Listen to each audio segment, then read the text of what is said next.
Hi, I'm Tim from Semtech, and today I want to show you something that we've just released. It's pretty exciting stuff. So it's a really small box, and we're really excited about the really small box because what is in this box is the world's smallest rugged 5G router. And we've got a long history at Semtech Sierra Wireless as a manufacturer of rugged devices.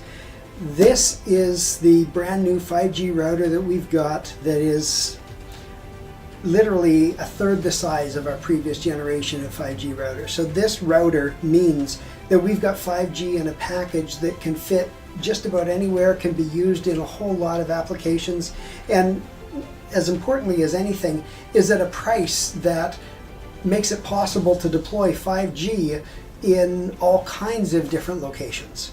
So without further ado, I'm going to show you what's in the box, and I've got a couple of things that I'm going to use to kind of demonstrate what it's capable of.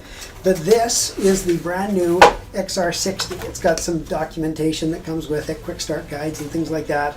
There's not a lot in the box, but this is the important thing about what's in the box. This is, as I said, the world's smallest rugged 5G router.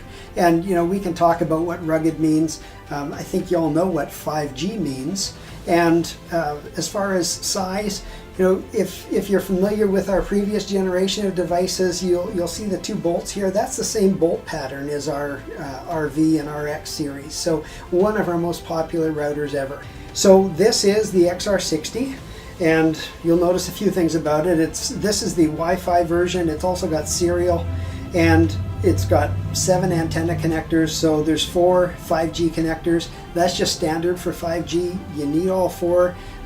It's because the uplink happens on a lot of different antenna connections because of the way 5G is constructed and how the chipsets work. So essentially you need to have all 4 5G antennas. And then this one's the Wi-Fi model, so you got 2 Wi-Fi antenna connections, and then it's got a next generation GPS connection as well. It doesn't have dead reckoning, which you know some of our larger models have, but that was a size constraint. We chose to go instead with a second generation, so a dual band GPS chip, but we'll talk about that later. So this is it. And again, we've got 2 different models of this router. This is the one that has one Ethernet port and one port that looks like an Ethernet port, but is actually a serial port.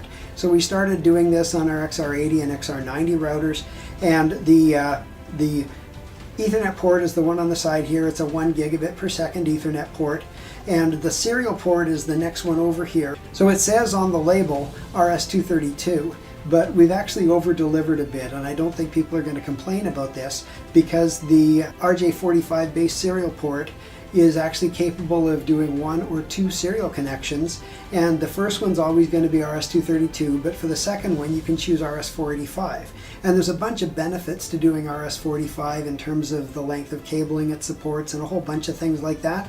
But we're pretty excited. This is the first one of our rugged series routers that we've ever done RS-485. And for customers that are doing a drop-in replacement for something that's been in the field for a long time, RS-485 is something that people are looking for. Now we do have a second version of this, and I don't have one to show you here, but I'll try and put a picture of it in the video. There's another version of this that has 2 ports just like this, only they are both Ethernet ports. So the first one is the 1 gigabit per second, just as you see here, and then the second one, instead of a serial port, we recognize not everybody wants serial, so the second port is actually a 5 gigabit per second port. So that's it. This thing it's heavy. It's a big chunk of cast aluminum, and that's the way Sierra makes routers. It's designed to work in inhospitable places, and we're going to talk later in future videos about what rugged means. But this is the kind of router that I could take to the local car wash. I could drive my car so that it's sitting on top of this, and I could start pressure washing my car with water spraying everywhere, and this would just keep working. It also has a USB-C port, and the USB-C does roughly the same thing that we did on our previous 5G routers, except this one does more. And what I'm going to do to show you that is, you know, we have the ability to do a 5 gigabit per second network connection on the Ethernet, or on the USB-C rather.